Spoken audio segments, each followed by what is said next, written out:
नमस्कार बच्चों, Isha classes online education में आपका एक बार फिर से स्वागत है।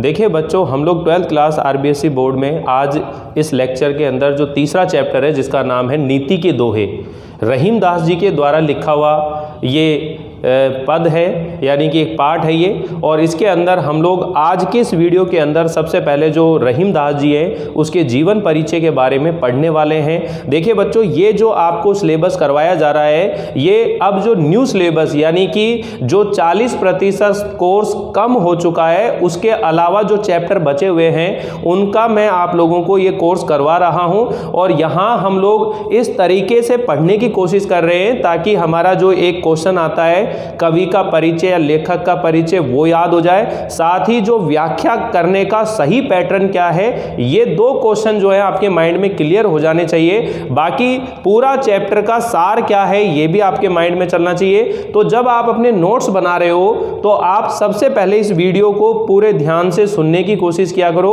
और उसके बाद आप इत्मीनान से अपने नोटबुक के अंदर पहले शॉर्ट जिसको जो है फॉलो चार्ट बोलते हैं उस टाइप में से आपको बनाना है और फिर उसको विस्तार देना होता है। तो चलिए हम लोग जानते हैं, सबसे पहले हम बात करते हैं रहीम दास जी के बारे में। तो देखिए, रहीम दास जी हिंदी साहित्य के अंदर मध्यकालीन कवि माने जाते हैं। हिंदी साहित्य के अंदर मध्यकालीन कवि यानी जिसे भक्ति काल के नाम से भी जाना जाता है, हम भक्ति काल के कवि के रूप में इन्हें जानते हैं हिंदी साहित्य के अंदर, या फिर मध्यकालीन कवि हैं। ये शासक भी हैं और ये बहुभाषा विग यानी बहुत सी भाषाओं का ज्ञान इनको प्राप्त था। सबसे बड़ी बात यह है कि जो रहीम दास जी हैं इनका पूरा नाम क्या है। अगर आपसे ये पूछा जाए कि भाई रहीम दास जी का पूरा नाम क्या है तो आप जानते हैं कि अब्दुर रहीम खान खाना, अब्दुर रहीम खान खाना ये इनका पूरा नाम है। यानी जो खान खाना है ये उपाधि जो है अकबर ने इन्हें प्रदान की थी। तो ये खाने खाना जो है उपाधि है, बाकी ये मिर्जा खान के नाम से भी जाने जाते हैं। किस नाम से जाने जाते हैं? मिर्जा खान के नाम से भी जाने जाते हैं। अब ये मिर्जा खान क्या है? यानी अकबर के जो शहजादे होते थे यानी कि उनके जो पुत्र होते थे, शहजादों को एक उपाधि दी जाती थी मिर्जा खान। ठीक है, तो जो रहीम दास जी हैं उन्हें भी अकबर ने उनकी प्रतिभा से प्रभावित होकर के अपने धर्मपुत्र बना करके और एक तरह से उनको मिर्जा खान की उपाधि दी थी। समझ बैठी बात? तो जो रहीम दास जी है इनकी उपाधियों के बारे में बता रहे हैं कि इन्हें खान खाना भी बोला जाता है, मिर्जा खान के नाम से भी जाना जाता है, और इनका जो पूरा नाम है वो क्या है? अब्दुर रहीम खान खाना। ठीक है, अब्दुर रहीम खान खाना, और इनका जो नाम है वास्तविक देखा जाए तो क्या नाम है? रहीम है। अगर हम बात करें कि भाई रहीम के पिताजी का नाम क्या है, तो देखिए रहीम के जो पिताजी हैं उनका नाम है बैरम खां। क्या नाम है? बैरम खां। अब ये बैरम खान कौन है भाई? ये बैरम खान जो है अकबर के पिताजी हैं। अकबर के पिताजी का नाम है हुमायूं। हुमायूं के सेनापति हैं ये। हुमायूं के क्या थे? ये सेनापति थे और उसके संरक्षक थे एक तरह से। हुमायूं के क्या थे? सेनापति भी थे और उसके संरक्षक भी थे एक तरह से। ठीक है, तो कहने का मतलब है हुमायूं का बेटा जो है वो अकबर हुआ। हुमायूं के बेटे का नाम क्या है? अकबर। तो जो शहजादा यानी मिर्जा खान के नाम से जाने गए रहीम जी, उन्हें जो है अकबर का सेनापति बाद में नियुक्त किया गया और अकबर का जो बेटा है जिसका नाम है शहजादा सलीम, उसके शिक्षक के रूप में भी उनकी नियुक्ति हुई। तो मैं आपको पूरी स्टोरी जो है आपको समझाने वाला हूँ, सिखाने वाला हूँ, लेकिन आपको ये मालूम होना चाहिए कि जो अकबर थे उनके दरबार में नवरत्न थे। 9 रत्न यानी कि उनके दरबार में रहने वाले 9 विद्वान व्यक्ति थे जिन्हें नवरत्न के नाम से जाना जाता है, 9 रत्नों के नाम से जाना जाता है। तो उन नवरत्नों के अंदर रहीम दास जी का भी एक स्थान था। रहीम दास जी को अकबर के दरबार में नवरत्नों में से स्थान प्राप्त था। आप समझ में आ रही ना? इस तरह से अगर हम ये कहें कि भाई जो रहीम दास जी हैं उनकी शिक्षा कैसे हुई, तो बाबा जंबूर की देख रेख में इनकी शिक्षा का अध्ययन इन्होंने किया था। ठीक है, लेकिन एक और शिक्षक थे जिसका नाम है मुल्ला मोहम्मद अमीन। जिसका नाम क्या है? मुल्ला मोहम्मद अमीन। उनसे उन्होंने तुर्की, उर्दू, जो है संस्कृत, हिंदी, ऐसी कई भाषाओं का अध्ययन उनके सानिध्य में उन्होंने प्राप्त किया था। तो चलिए मैं आपको शुरू से इनकी स्टोरी बताता हूँ तो आप लोग समझ में आ गया होगा। सबसे पहली बात है कि जो रहीम दास जी हैं ये एक तरह से कवि भी हैं, शासक भी हैं और बहुत सारी भाषाओं के क्या हैं, जानकार हैं। साथ ही सेनापति हैं, कूटनीतिज्ञ हैं, ये दानवीर हैं, आश्रयदाता हैं।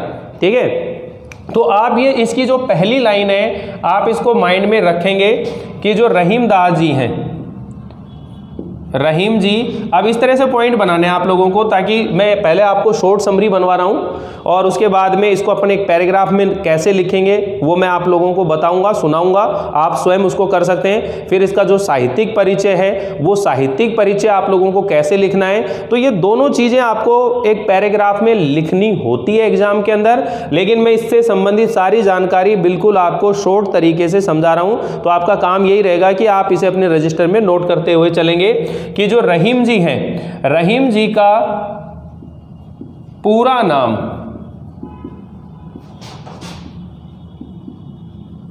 अब्दुल रहीम खान खाना, ठीक है ना, खान खाना यानी खानों के खान, खान खाना था। दूसरा पॉइंट, रहीम जी मध्यकालीन कवि, आश्रयदाता, दानवीर, आश्रयदाता, दानवीर, शासक, बहुभाषज्ञ यानी बहुत सारी भाषाओं के जानकार, ठीक है, कवि, इसके साथ वो सेनापति, शासक, सेनापति, कूटनीतिज्ञ,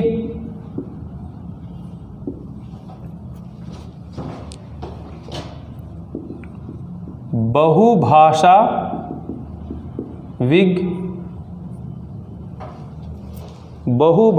विग, कला प्रेमी एवं विद्वान थे, कला प्रेमी एवं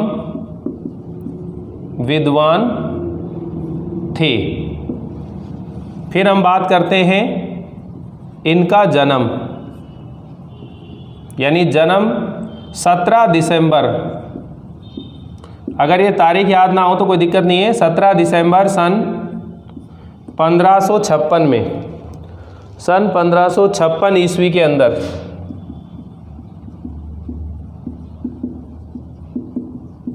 लाहौर में हुआ था।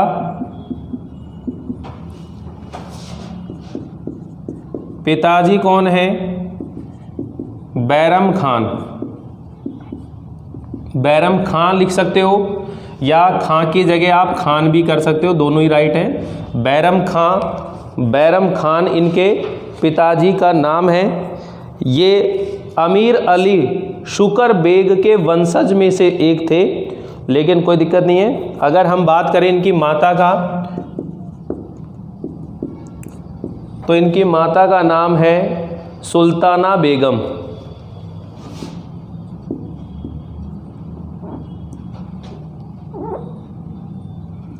सुल्ताना बेगम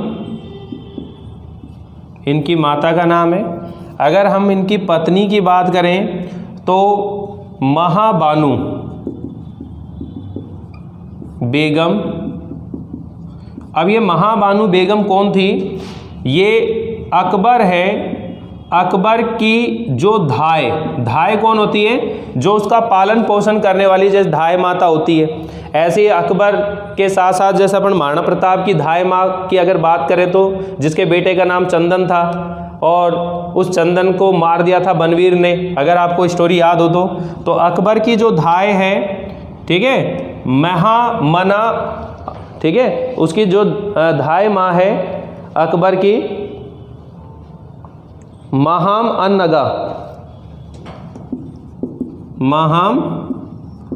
अन्नगा की बेटी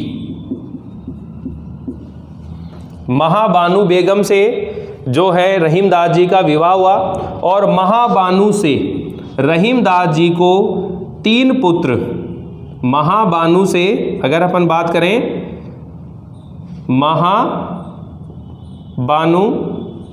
बेगम से रहीम को 3 पुत्र एवं 2 पुत्री का जन्म हुआ। ठीक है। वैसे जो रहीमदास जी हैं उनकी और भी शादियां हुई थी, एक दासी के साथ भी उनकी शादी हुई थी। तो कहने का मतलब है, लेकिन मेन अगर इनकी पत्नी की नाम पूछा जाता है महाबानु बेगम को ही जाना जाता है। तो यहाँ हम लोगों ने अभी तक इतनी डिटेल समझी है कि रहीमदास जी का पूरा नाम जो है अब्दुल रहीम खान खाना था। रहीम जी मध्यकालीन कवि हैं, आश्रयदाता भी कहलाते हैं, दानवीर भी कहलाते हैं, शासक भी थे, सेनापति, बहुत बड़े कूटनीतिज्ञ भी थे ये, और बहुत सारी भाषाओं का इनको ज्ञान भी था। ये कला प्रेमी और विद्वान व्यक्ति थे।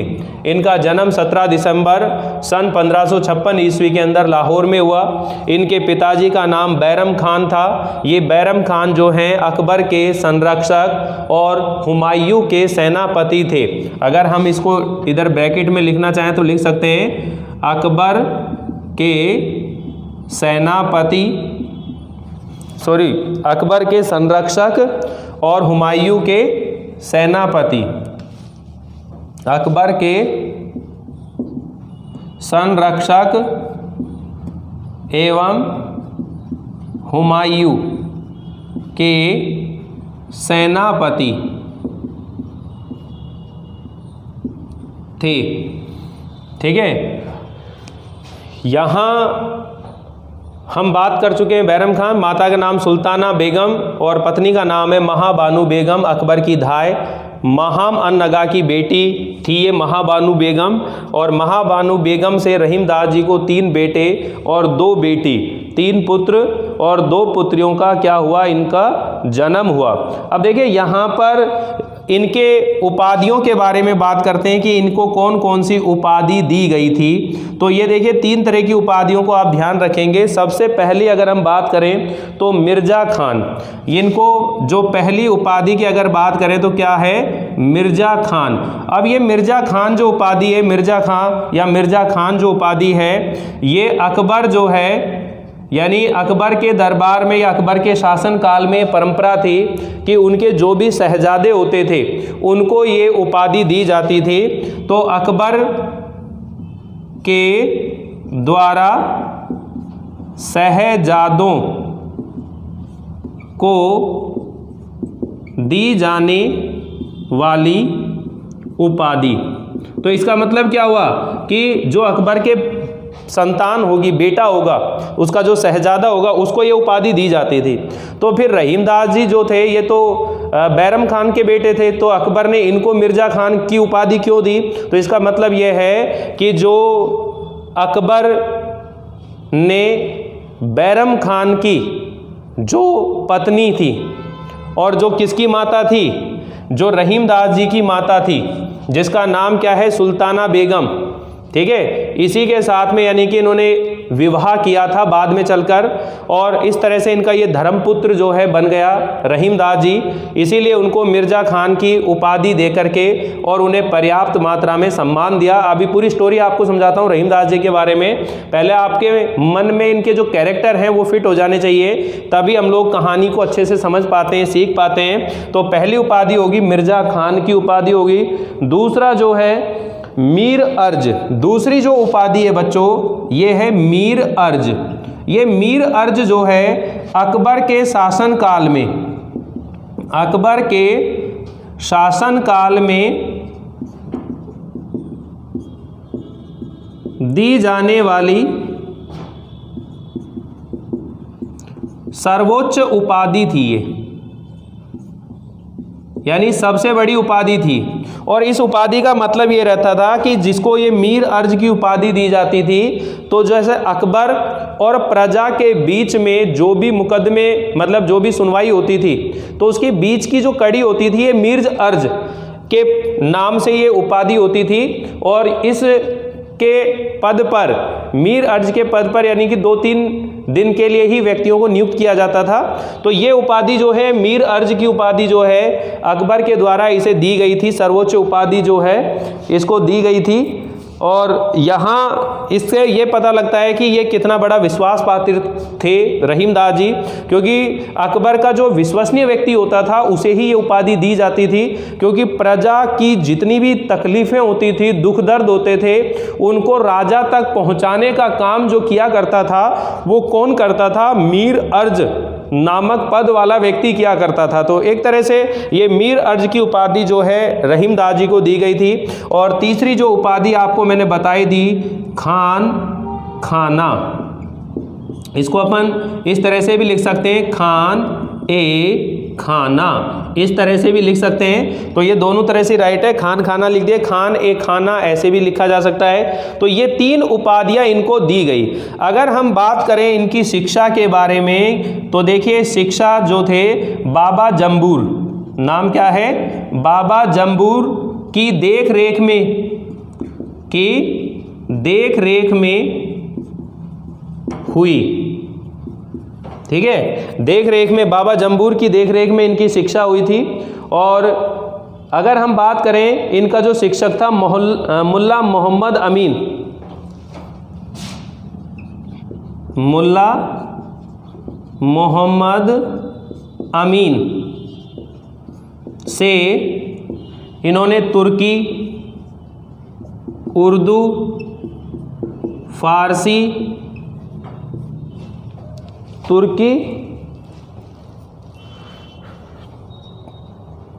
अरबी, फारसी आदि भाषाओं का ज्ञान प्राप्त किया। आदि भाषाओं का ज्ञान प्राप्त किया। तो देखिए यहाँ पर हम शिक्षक के तौर पर जो है इन चीज़ों को मान सकते हैं कि इन्होंने शिक्षा किस किस से ली थी। तो ये इनके शिक्षक हो गए मुल्ला मोहम्मद अमीन, ये कौन हो गए? इनके शिक्षक हो गए, जिनसे इन्होंने क्या सीखा है? तुर्की, उर्दू, फारसी आदि भाषाओं का ज्ञान प्राप्त करा है। बाबा जम्बूर की देख रेख में इन्होंने विद्या का गहन अध्ययन किया था, शिक्षा ग्रहण प्राप्त करी थी। और अगर हम प्रमुख रचनाओं के बारे में बात करें इनकी, तो इनकी कुछ रचनाएं हैं जो आपको दिमाग में रखनी है। रहीम दोहावली, यहाँ मैं नोट कर देता हूँ इनकी प्रमुख रचनाएं। तो इसके अंदर एक तो आपने याद रखना है रहीम दोहावली, एक आपने ध्यान रखना है बरवई नायिका भेद, मदनाष्टक, रास पंच अध्यायी, और एक है नगर शोभा। एक रचना जो है जिसका नाम है नगर शोभा। तो ये इनकी रचनाओं के नाम हैं, आप ध्यान रख लेंगे, इसको कोई दिक्कत नहीं आनी चाहिए। 5 रचनाएं हैं जो दिमाग में रखनी है। और कई इनके फुटकर पद, कई फुटकर दोहे, छंद इत्यादि के रूप में इनकी और भी पद मिलते हैं, लेकिन मुख्य रूप से ये रचनाएं आपको दिमाग में रखनी है। रहीम दोहावली, बरवई, नायिका भेद, मदनाष्टक, रास पंचाध्यायी, नगर शोभा, इन्हें आप ध्यान रखेंगे। तो देखिए बिल्कुल संक्षिप्त में ये परिचय मैंने आप लोगों को लिखवाया है। और इसी के साथ और भी कई बातें आपको मैं बताने वाला हूँ कि जो रहीमदास जी थे वो भक्ति श्रृंगार और एक तरह से भक्ति श्रृंगार और जो करुण रस है उसके बहुत अच्छे वो कवि माने जाते हैं।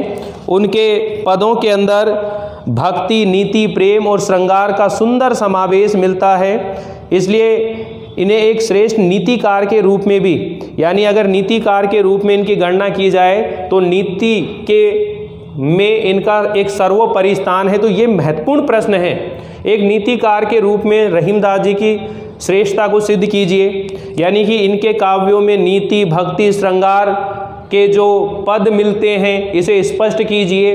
ऐसे टाइप के जो क्वेश्चन बनेंगे बच्चों वो महत्वपूर्ण होंगे इस तरह से। तो एक बार थोड़ा सा मैं आपको रिवीजन करवा देता हूँ इसको, और इसकी स्टोरी को दिमाग में समझने की कोशिश करिएगा बच्चों। आपको थोड़ा सा मैं इतिहास की तरफ लेकर चलने वाला हूँ, हिस्ट्री की तरफ लेकर चलना हूँ, तभी आप लोगों को ये स्टोरी जो है पूरी क्लियर होने वाली है, आखिर ये घटनाएं किस तरह से होने लगी। तो बात करते हैं अपन हुमायूं से। कहाँ से बात करते हैं? हुमायूं से शुरुआत करते हैं। तो आप जानते हो हुमायूं के जो पिताजी थे, हुमायूं के पिताजी का नाम है बाबर। बाबर जो है हुमायूं के पिताजी हैं। तो बाबर के समय से ही जो रहीमदास जी के पिताजी हैं जिनका नाम है बैरम खां, वो इनके साथ रहते हैं। और एक तरह से देखा जाए तो ये जो बैरम खां हैं ये जो उन्हीं के साडू एक तरह से सगे संबंधी थे, उनके परिवार के व्यक्ति थे। और जब बाबर की मृत्यु हो जाती है तो उस समय जो हुमायूं होता है, तो हुमायूं जो है उसकी आयु बहुत कम होती है, यानी कि 13 साल की उम्र के अंदर ही करीब वो शासक के रूप में नियुक्त हो जाते हैं। तो उस समय जो बैरम खान है वो उन्हीं के साथ के हैं, तो वो उनका राज्य के अंदर उनके सेनापति के रूप में काम करते हैं। एक तरह से हुमायूं के एक तरह से वो सेनापति बन जाते हैं और उन्हीं की देखरेख में शासन चलता रहता है। और जब शेर शाह सूरी यहाँ आता है तो ये वो दौर था जब हुमायूं का सामना किन लोगों के साथ हुआ था? सिकंदर लोदी और शेर शाह सूरी जब आए थे। तो आपको मालूम है चौसा का युद्ध हुआ था पिछले चैप्टर में, ममता कहानी के अंदर आप लोगों ने पढ़ा हो तो ममता कहानी के अंदर भी आपको ध्यान है कि हुमायूं का सामना किसके साथ हुआ था? शेर शाह सूरी से। चौसा का युद्ध था, मुगल पठान युद्ध था, आपको ध्यान हो तो ऐसी स्थिति के अंदर जो ये हुमायूं है ये भी क्या है? शेर शाह सूरी से पराजित हो जाता है और ये भी क्या है? मारा जाता है युद्ध में। तो उस समय अकबर जो है, अकबर की आयु भी बहुत कम होती है, ठीक है। तो अकबर का संरक्षक बन जाता है। एक तरह से संरक्षक का मतलब होता है एक तरह से उसकी केयर करने वाला, उसका पैतृक यानी कि पिता के तौर पर उसका देखरेख करने वाला संरक्षक हो गया, केयर टेकर जिसको बोलते हैं, ठीक है ना। तो जो संरक्षक बन गया वो कौन बन गया? हुमायूं का सेनापति कौन है? बैरम खान। बैरम खान जो है मर गया है। अब बैरम खान के स्थान पर शासक पर कौन बैठ गया है? गद्दी पर कौन बैठ गया है? अकबर बैठ गया है। लेकिन अकबर की आयु क्या है? कम है। तो अकबर की आयु कम है तो फिर उस शासन का संचालन कौन करेगा?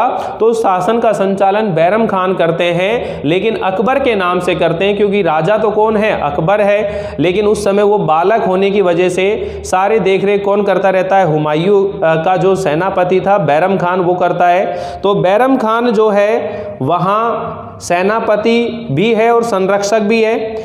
लेकिन ऐसा कहा जाता है कि जब क्या नाम है बैरम खान 60 साल के हो गए थे, 60 साल की आयु के अंदर, यानी कि उनको हज यात्रा के लिए भेजा गया था। और वहीं अकबर के कहने पर जो है बैरम खान की हत्या कर दी गई थी। उसके कई कारण थे, उनके दरबार के अंदर राजनीति के कई कारण थे, ठीक है। लेकिन उसके बाद में जो अकबर है, अकबर ने उस समय जो है जो सुल्ताना बेगम है उनके ये बेटा हो चुका था जिसका नाम रहीम है। तो उन्हें वहाँ से जो अकबर है वो अपने पास अपने दरबार में बुला लेता है और वहीं पर उसकी देखरेख करता है, ठीक है। और वहीं पर वह उसे मिर्ज़ा खान की जो है उपाधि दे करके और दरबार में एक सम्माननीय स्थान देता है। और इस तरह से वह उसका केयर टेकर बन गया। कौन बन गया? जो अकबर है। अब बात आती है कि जो रहीमदास जी हैं वो बहुत प्रतिभाशाली थे, बहुत ही ज़्यादा प्रतिभाशाली थे। उसकी प्रतिभा से प्रभावित होकर के और जो अकबर हैं उन्होंने अपने दरबार के अंदर उन्हें नवरत्नों में स्थान दे दिया, ठीक है। और वहीं वो दरबार के अंदर रहने लगे, ठीक है। तो वो एक तरह से जो रहीमदास जी हैं वो मध्यकालीन के कवि तो हैं ही, और वो बहुत बड़े शासक सेनापति के रूप में भी रहे। जब एक बार बात आती है कि अकबर का जो शहजादा है जिसका नाम है सलीम, उसकी शिक्षा के लिए बात आते हैं तो जो अकबर के दरबार में अबुल फजल भी रहते थे। अबुल फजल भी एक बहुत बड़े विद्वान थे, वो भी रहते थे। तो जब उनसे भी वो कार्य नहीं हो पाया तो अंतिम रूप से रहीमदास जी को उनकी शिक्षा के लिए उन्हें नियुक्त किया गया शिक्षक के तौर पर। और इस तरह से जो शहजादे सलीम हैं उनके शिक्षक के रूप में कौन जाने जाते हैं? रहीमदास जी ही जाने जाते हैं। ठीक है, तो इस तरह से आप लोग ये सब चीज़ें जो ध्यान रखेंगे। साथ ही एक जो बात महत्वपूर्ण है कि रहीमदास जी जो हैं, इनकी रचनाओं के अंदर, इनके काव्यों के अंदर रामायण, महाभारत, पुराण और गीता जैसे ग्रंथों के पात्रों को लेकर के या उनके जो पात्र हैं या कथानक हैं उनको लेकर के उन्होंने बहुत अच्छे से उनको चित्रित किया है।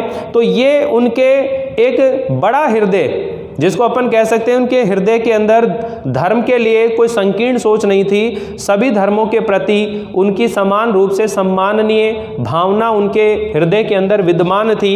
तो ये सब चीज़ें आप लोग ध्यान रख लेंगे। अभी मैं इसको एक विस्तार के अंदर भी पूरा सा जो है नोट करवा देता हूँ, तो आप ये डिटेल जो है माइंड में रखेंगे। अकबर के दरबार में नवरत्नों में से एक रत्न जिसका नाम है रहीमदास जी, और रहीमदास जी का पूरा नाम है अब्दुल रहीम खान खाना। रहीम जी मध्यकालीन कवि थे, आश्रयदाता थे, दानवीर थे, शासक थे, सेनापति थे, कूटनीतिज्ञ थे। ठीक है, और इसी के साथ साथ वो एक अच्छे कला प्रेमी और विद्वान थे। बहुत सारी भाषाओं का ज्ञान था। जन्म सन 1556 में लाहौर में हुआ। पिताजी का नाम बैरम खां, माता का नाम सुल्ताना बेगम था, पत्नी का नाम महाबानू बेगम था।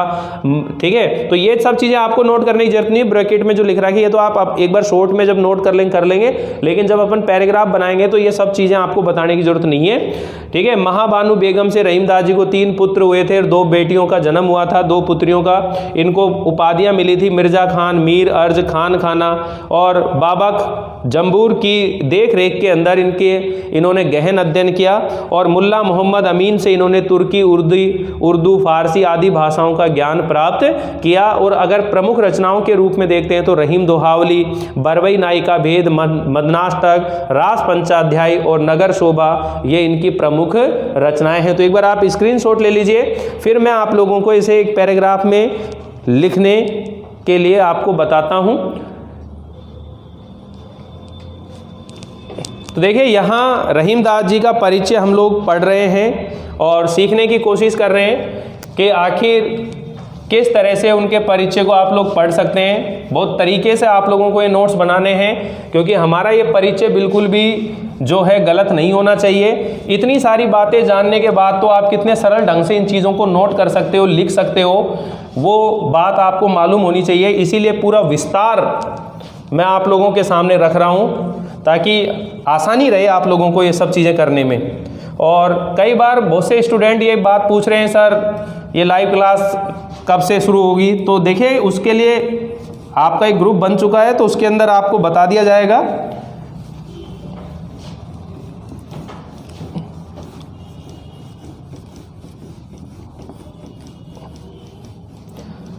अब हम इसे एक पैराग्राफ के रूप में लिखेंगे और कैसे इसकी शुरुआत करनी चाहिए आप लोगों को।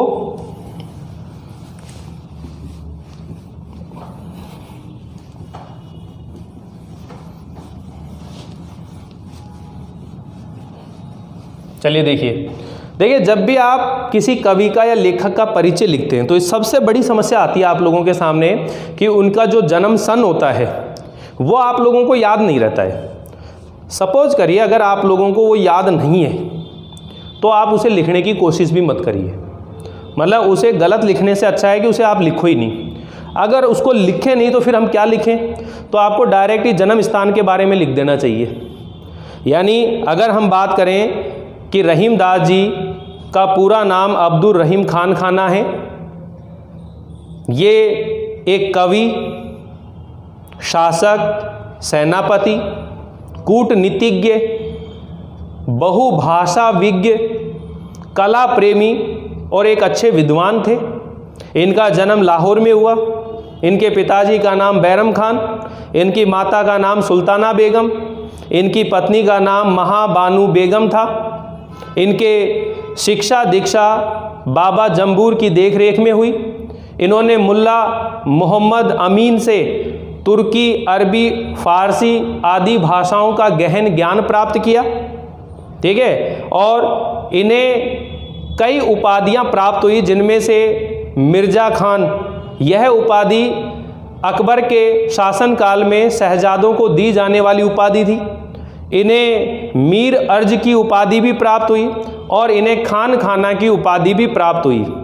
इनके काव्य की सबसे बड़ी विशेषता है कि इन्होंने ब्रज और अवधी दोनों भाषाओं के अंदर लिखा है। साथ ही इनके काव्यों के अंदर जो महाभारत है, रामायण है, पुराण है, उनके जो पात्र हैं, कथानक हैं, वो इनके काव्यों में देखने को मिल जाती है। इससे ये पता चलता है कि हिंदू धर्म के प्रति इनका कितना बड़ा हृदय था और किस तरह से इनके हृदय के अंदर ये मुस्लिम होते हुए भी हिंदू धर्म के बहुत अच्छे प्रशंसक रहे हैं। और यही कारण इनकी रचनाओं में वो सब चीज़ें देखने को मिलती है। इनका निधन जो है, ये इसका निधन की अगर बात करें तो 1626 ईस्वी के अंदर आगरा के अंदर इनका निधन हो गया। और अगर हम बात करें कि आगरा के अंदर निधन हो गया, लेकिन इनका जो मकबरा है, यानी इनकी जो समाधि स्थल है, इनका जो मकबरा है वो दिल्ली में है। इनका जो समाधि स्थल है वो दिल्ली के अंदर है। इनका निधन आगरा के अंदर हुआ था। तो इस तरह से आप लोग ध्यान रख लेंगे और बड़े आराम से आप इसका जीवन परिचय लिख देंगे, तो वह जीवन परिचय। अभी हम बात करने वाले हैं साहित्यिक परिचय के बारे में, कि साहित्य के अंदर आप लोगों को क्या क्या ध्यान रखनी है और किस तरीके से आप साहित्यिक परिचय की जानकारी दे सकते हैं। तो यहाँ सबसे पहले मैं आप लोगों को इस वीडियो के अंदर इनका जो जीवन परिचय ये मैं लिख देता हूँ। रहीम का जीवन परिचय। बड़े आराम से, सहजता से आप लोग नोट करते चलें, बड़े मज़े आएंगे आप लोगों को ऐसा पढ़ने से, ऐसा करने से। देखिए बच्चों, रहीम जी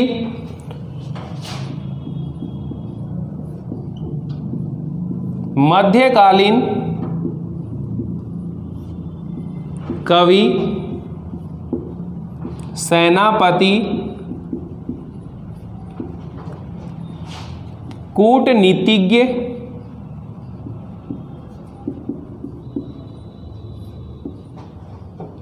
आश्रयदाता,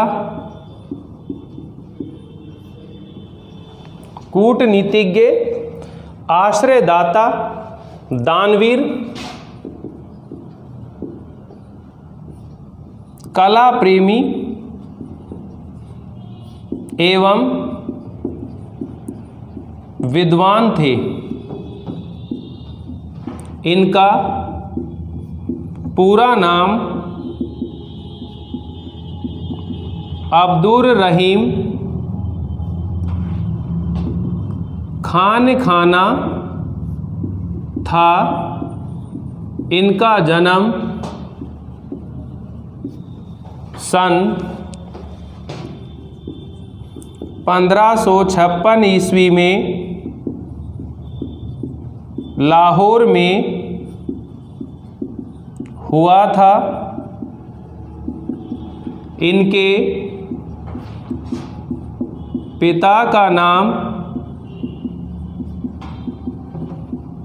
बैरम खां तथा माता का नाम सुल्ताना बेगम था।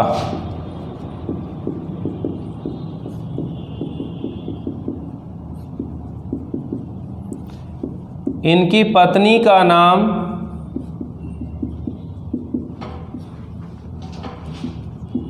महाबानू बेगम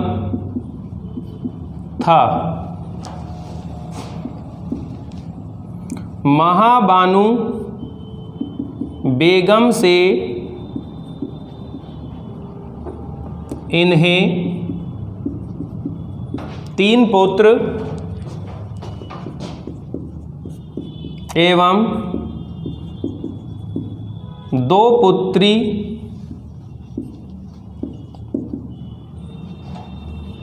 तीन पुत्र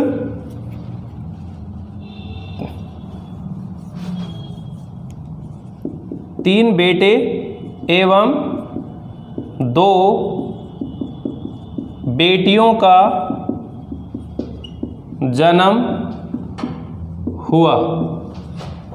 महाबानू बेगम से इन्हें 3 बेटे व 2 बेटियों का जन्म हुआ। रहीमदास जी जब पैदा हुए थे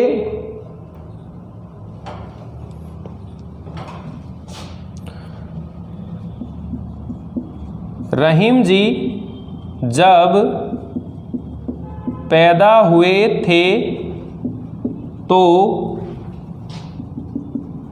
इनके पिता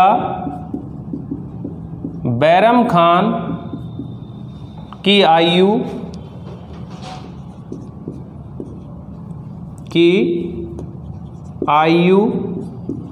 60 वर्ष की थी।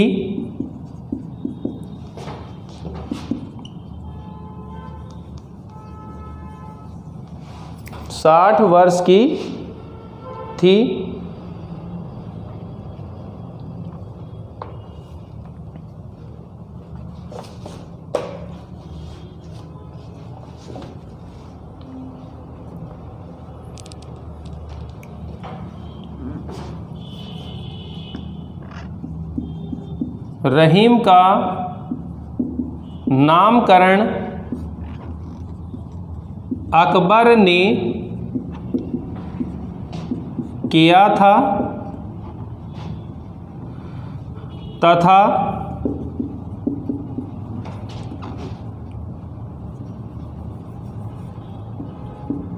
शहजादों को दी जाने वाली उपाधि मिर्जा खान से संबोधित किया। अकबर के धर्मपुत्र थे रहीमदास जी। अकबर के दरबार में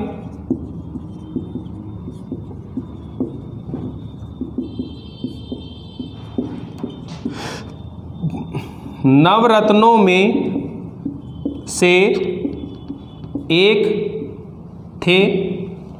अकबर के दरबारों में से नवरत्नों में से एक रहीमदास थे। रहीम जी थे। इनके काव्य की सबसे बड़ी विशेषता है कि इन्होंने रामायण, महाभारत, पुराण आदि जैसे ग्रंथों के कथानकों एवं पात्रों का अनेक प्रकार से उल्लेख किया है। इन्होंने सामंजस्यवादी और उदार स्वभाव का परिचय दिया है और धार्मिक उदारता के कारण ही इनकी श्री कृष्ण के प्रति अथाह श्रद्धा थी और इन्होंने रामायण, महाभारत, पुराण आदि जैसे ग्रंथों के कथानकों एवं पात्रों का अनेक प्रकार से उल्लेख किया है। इनके काव्य में नीति, भक्ति, प्रेम और श्रृंगार आदि का सुंदर समावेश मिलता है। इनके काव्य में भक्ति, नीति एवं श्रृंगार का सुंदर समावेश मिलता है। इनका निधन सन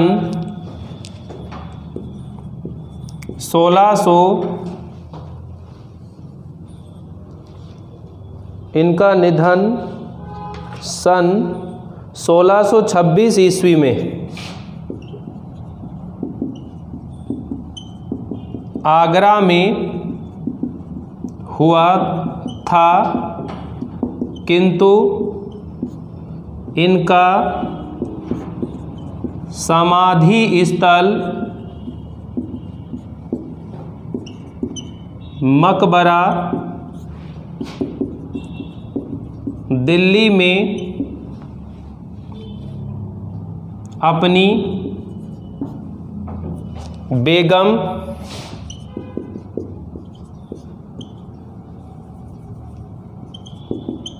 महाबानू के पास है।